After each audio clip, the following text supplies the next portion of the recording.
Hola, buen día. Mi nombre es Oscar Francisco Cruces Luna y como parte de las actividades de la materia de instrumentación en el grupo 3CB1, hablaré sobre los protocolos de comunicación para un sistema de medición.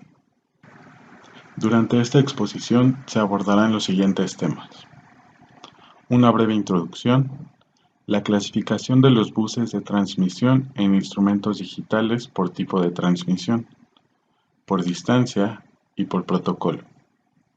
También se describirán y se proporcionarán una serie de ejemplos de aplicación en sistemas de instrumentación para los protocolos RS-232, USB, CAN y VXI.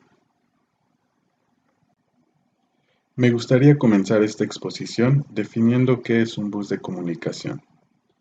En términos generales, un bus es un medio compartido de comunicación construido por un conjunto de líneas o conductores que conectan diferentes unidades en un sistema de medición, en este caso, y su principal función es servir de soporte para la transferencia de información entre dichas unidades.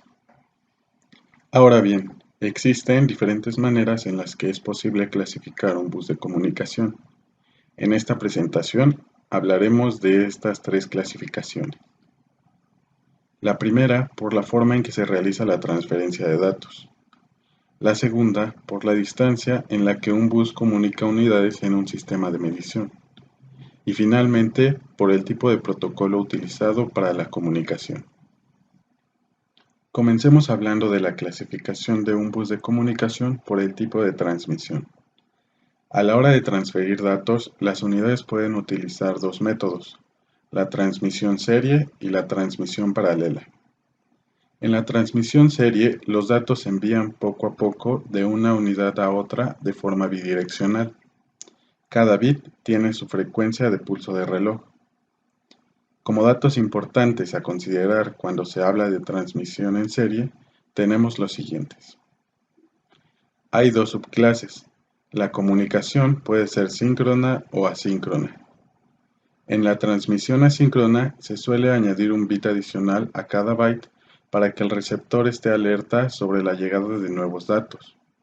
En cambio, en la transmisión síncrona no se añade ningún bit adicional, sino que los datos son transferidos en forma de tramas que contienen múltiples bytes. También es ideal para largas distancias y su implementación no suele ser costosa. En la transmisión paralela es posible enviar varios bits de forma simultánea, con un solo pulso de reloj. Por ello, es una manera rápida de transmitir, ya que utiliza muchas líneas de entrada y salida para transferir datos.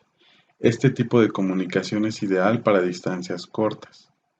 Un dato interesante es que la comunicación paralela es half duplex, ya que los datos o se envían o se reciben. Si se clasifica un bus de transferencia por la distancia, existen tres formas de clasificarlo. La primera de ellas es en la que el bus comunica dentro del instrumento de medición o entre dispositivos y se puede subdividir en serie y paralelo.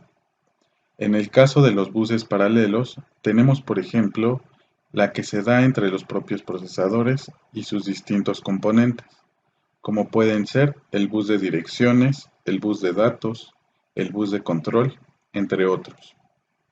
Y en el caso de buses serie, tenemos como ejemplo el SCL o el Microwire. También tenemos los buses que comunican instrumentos próximos, y como el caso anterior, es posible separarlos en paralelo y serie. Los buses paralelos se dan en el orden de algunos centímetros a muy pocos metros, no más de 3 metros.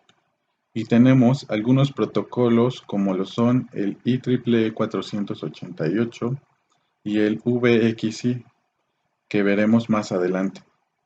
Los buses serie, en comparación, permiten comunicación entre unidades separadas por centímetros a cientos de metros.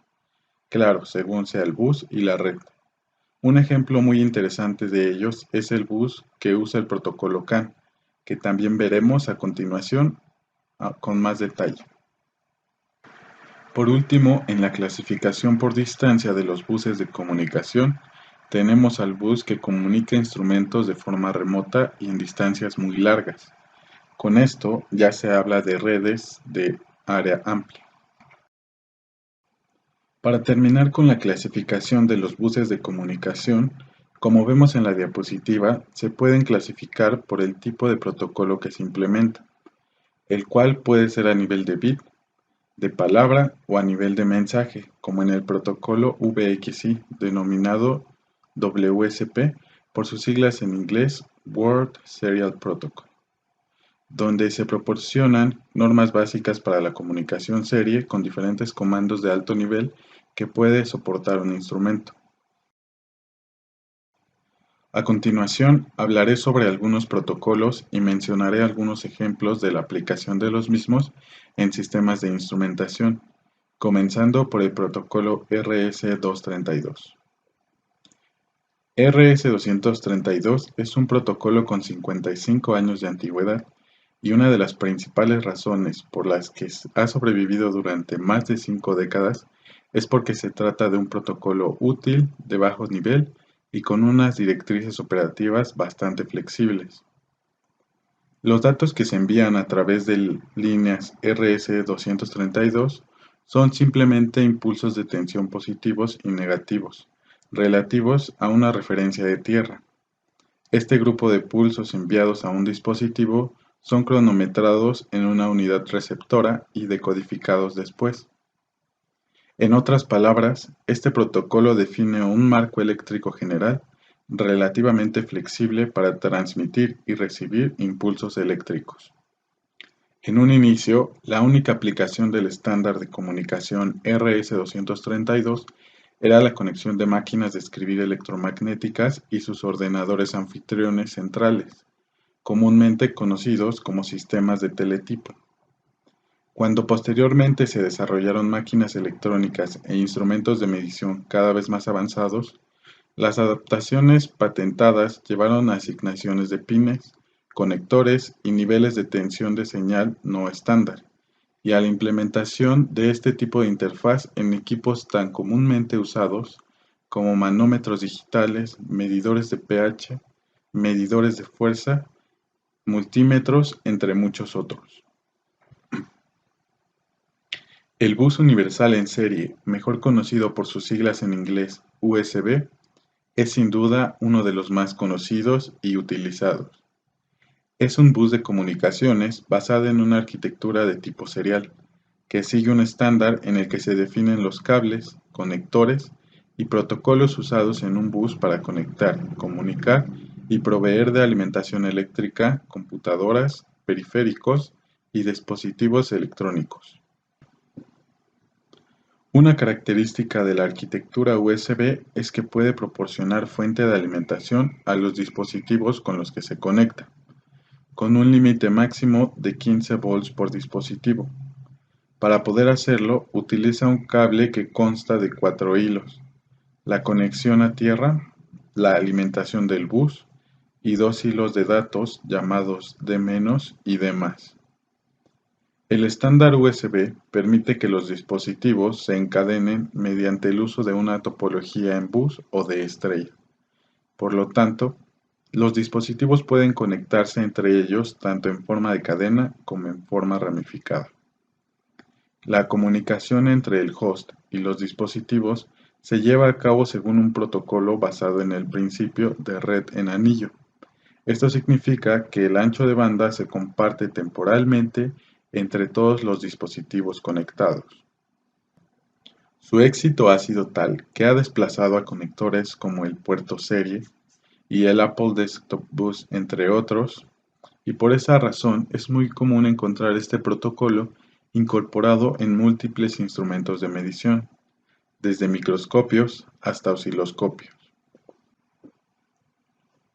La historia del protocolo CAN, por sus siglas en inglés de Controller Area Network, comenzó hace ya algunos años, cuando la electrónica comenzó a hacerse hueco en nuestros automóviles.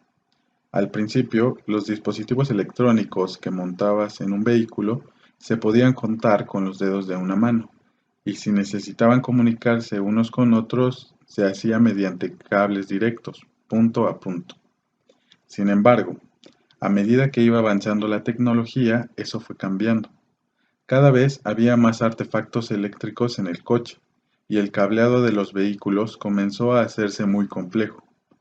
Fue entonces cuando se decidió que había que definir un protocolo de comunicaciones para la automoción.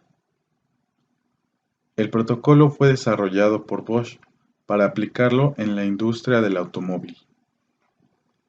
Es un protocolo de comunicaciones serie síncrono que soporta el control distribuido en tiempo real, con un alto nivel de seguridad. Este sistema permite reducir el cableado necesario debido a la implementación de la multiplexación. Esto quiere decir que hay un solo cable que recorre el equipo al que se van conectando las diferentes unidades electrónicas que necesiten comunicarse. De esta forma reducimos la cantidad de cables que se necesitan en el instrumento. Algunos ejemplos que utilizan este protocolo son los automóviles, donde multiplexan el cableado para el control del motor, sistemas antideslizantes, sensores, entre otros. Actualmente el bus GPIB se ha convertido en un estándar de facto dentro de la instrumentación programable. Esto hace que cualquier equipo de laboratorio de medianas prestaciones incluya una interfase de este tipo. Sin embargo, este presenta unas limitaciones considerables en cuanto a la velocidad de transferencia de información que es capaz de intercambiar entre los diferentes instrumentos que están conectados al bus.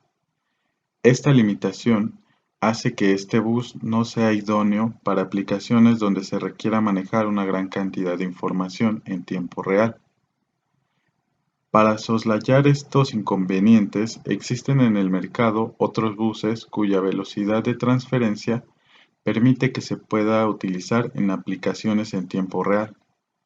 Precisamente uno de estos buses es el conocido como VXI, que surgió en 1987. Las ventajas de este tipo de instrumentación se pueden resumir en Las ventajas de este tipo de implementación se pueden resumir en que consiste en una arquitectura plug and play, lo que permite configurar sistemas de forma automática, y también usa protocolos de comunicación definidos por la norma tanto de bajo como alto nivel. Y con esto concluimos la presentación. Muchas gracias por su atención.